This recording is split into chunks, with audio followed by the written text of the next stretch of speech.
Halo semuanya, selamat datang di ulasan mendalam kita kali ini. Kalau kalian punya dana yang ditanam di pasar saham Indonesia, pembahasan ini wajib banget kalian dengerin sampai habis. Kenapa? Karena kita lagi ada di ambang salah satu pergeseran aturan main paling krusial di bursa kita.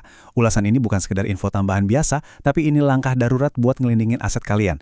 Kita bakal bedah tuntas satu aturan baru yang bakal ngubah total landscape investasi di tanah air. Oke, kita langsung mulai aja ya. Coba dibayangin sejenak, uang hasil kerja keras kalian udah masuk ke saham salah satu perusahaan gede. Ngerasa aman dong? Tiba-tiba pas buka aplikasi sekuritas pagi-pagi, kalian sadar sahamnya dikunci, nggak bisa dijual sama sekali. Atau yang lebih horor lagi, perusahaan itu didepak atau ditendang keluar dari bursa. Terdengar kayak mimpi buruk kan? Tapi asal kalian tahu, ini bukanlah skenario fiktif. Ini tuh ancaman nyata yang sekarang lagi ngintai ratusan emiten di Bursa Efek Indonesia. Dan ini semua gara-gara satu kebijakan tegas yang namanya aturan free float 15%. Nah, buat ngupas tuntas masalah ini, kita bakal lewatin beberapa poin penting. Mulai dari ancaman nyatanya, apa sih sebenarnya free float itu? Alasan dibalik perubahan aturan ini, rapor emiten saat ini, masa transisi dan sanksinya, sampai ke panduan praktis buat ngelindungin portofolio kalian. Oke, kita masuk ke bagian pertama, ancaman nyata bagi investor. Dan ya, seperti yang saya bilang tadi, ini bukan sekedar skenario hipotetis. Lanjut ke bagian kedua, apa itu free float? Kita harus paham dulu nih, mekanismenya biar nyambung. Jadi, apa sih sebenarnya barang yang namanya free float ini?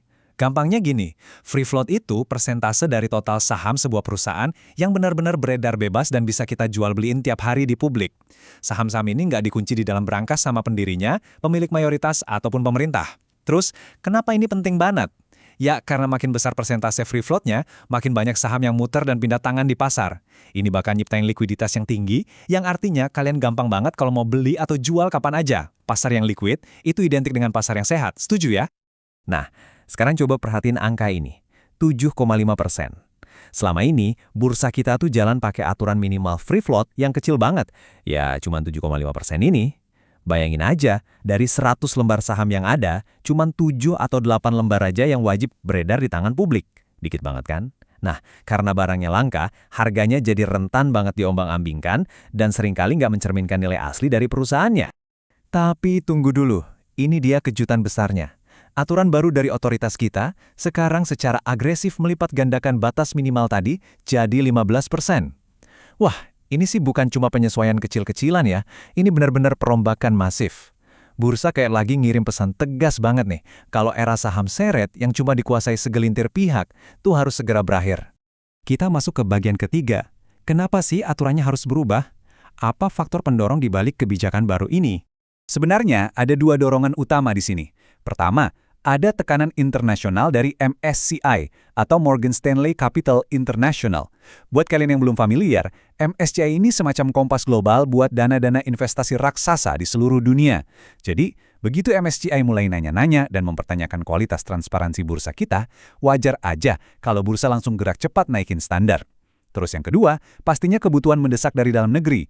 Angka 15% ini dipatok supaya likuiditas kita makin sehat, proses terbentuknya harga di pasar jadi lebih masuk akal, dan ujung-ujungnya ini bakal bikin bursa kita jadi magnet yang jauh lebih kuat buat narik investor asing. Lanjut ke bagian keempat, rapor emiten saat ini. Kira-kira siapa aja sih yang udah patuh per Mei 2026? Coba kita lihat realita datanya. Dari total 965 perusahaan yang ada di bursa, kabar baiknya, lumayan lah, ada 59% atau 566 perusahaan yang udah berhasil patuh sama syarat 15% ini. Tapi, jangan langsung lega. Coba lirik porsi yang 41% itu. Ini jumlah yang masif banget loh. Ratusan perusahaan masih nyangkut alias belum patuh. Ini ibarat zona bahaya banget buat portofolio kalian kalau nggak diawasin. Biar lebih kebayang, kita pakai contoh nama-nama besar aja deh.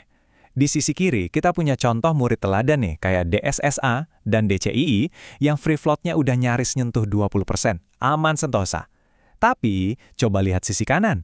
Ini bukan saham-saham ecek-ecek loh. Ini raksasa-raksasa kelas berat penghuni indeks bergengsi Kompas 100. Ada Brand, BRIS, HMSP, TPIA, UNVR, sampai NCKL, dan mereka tercatat belum nyentuh angka 15% itu. Fakta ini ngebuktiin banget kalau status sebagai perusahaan raksasa itu nggak menjamin mereka kebal dari aturan ini. Makanya, poin paling krusialnya sekarang tertuju pada 49 emiten ini. BEI dan OJK sampai bikin semacam pilot project yang khusus ngebidik 49 raksasa ini. Kenapa harus mereka yang diprioritasin? Karena kelompok eksklusif ini aja udah mewakili sekitar 90% dari total nilai pasar semua emiten yang belum patuh. Bayangin aja, kalau otoritas berhasil maksa 49 raksasa ini ngelepas sahamnya ke publik, wah, efek dominonya bakal langsung bikin likuiditas bursa kita meluap drastis secara instan. Masuk ke bagian kelima, transisi dan sanksi tegas. Kita bakal bahas timeline dan apa aja konsekuensi horornya kalau pada bandel.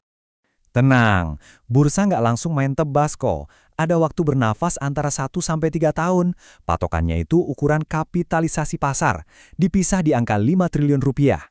Nah, di bulan Maret 2027, emiten besar di kelompok 2 wajib langsung nyentuh 15%. Buat kelompok 1 yang startnya emang masih super rendah, dikasih target nyicil ke 12,5% dulu, baru deh wajib 15% penuh di Maret 2028. Buat perusahaan-perusahaan yang lebih kecil di bawah 5 triliun, mereka dapat kelonggaran paling lama, sampai Maret 2029. Ini timeline penting yang benar-benar wajib kalian catat. Nah, perhatiin baik-baik bagian ini, karena sanksinya eskalatif dan gak main-main.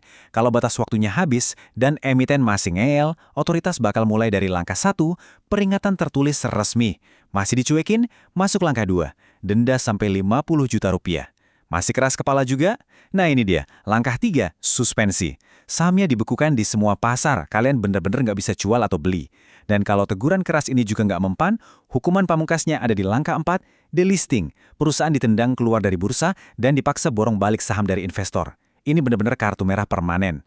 Untungnya nih, otoritas kita cukup fair soal transparansi buat investor retail kayak kita.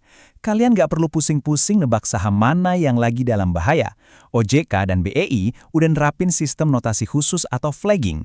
Jadi, pas kalian buka aplikasi trading, saham-saham yang free float-nya masih di bawah radar 15% bakal dikasih semacam tato peringatan. Ini sinyal merah awal yang ngebantu banget buat kita nyaring saham. Terakhir, bagian ke-6, kesimpulan dan panduan investor. Gimana sih cara praktis ngamanin portofolio kita? Ini dia beberapa poin penting yang wajib kalian ingat. Aturan 15% ini bukan sekedar wacana atau himbauan santai. Ini adalah pilar reformasi serius di pasar modal kita. Walaupun 59% perusahaan udah aman, masih ada ratusan emiten yang sekarang lagi kejar-kejaran sama waktu nih. Jadi tugas utama kalian sebagai investor yang cerdas adalah rajin-rajinlah mantau status free float saham di portofolio kalian. Jangan pernah ngeremehin ketegasan otoritas ya, karena ancaman saham disuspensi atau di delisting itu benar-benar nyata dan siap dieksekusi. Oh ya, sebelum ditutup, saya harus banget ngingetin hal ini. Semua obrolan dan data yang kita bahas di ulasan ini murni ditujukan cuma buat edukasi dan wawasan ya. Ini sama sekali bukan saran atau rekomendasi untuk beli atau jual instrumen keuangan apapun. Ingat, do your own research. Selalu lakuin riset kalian sendiri secara mendalam, dan kalau butuh pencerahan lebih, mending langsung konsultasi sama profesional keuangan yang udah berizin resmi dari OJK. Sebagai penutup, saya mau ninggalin satu pertanyaan provokatif nih buat kalian jawab hari ini juga. Coba deh buka aplikasi investasi kalian sekarang, cek saham-saham jagoan kalian, dan tanyain ke diri sendiri. Apakah mereka itu udah ada di zona aman 15%? Atau jangan-jangan mereka lagi sembunyi di bawah bayang-bayang ancaman delisting? Tetap kritis ya, terus upgrade ilmu kalian, dan sampai ketemu lagi di ulasan seru kita selanjutnya.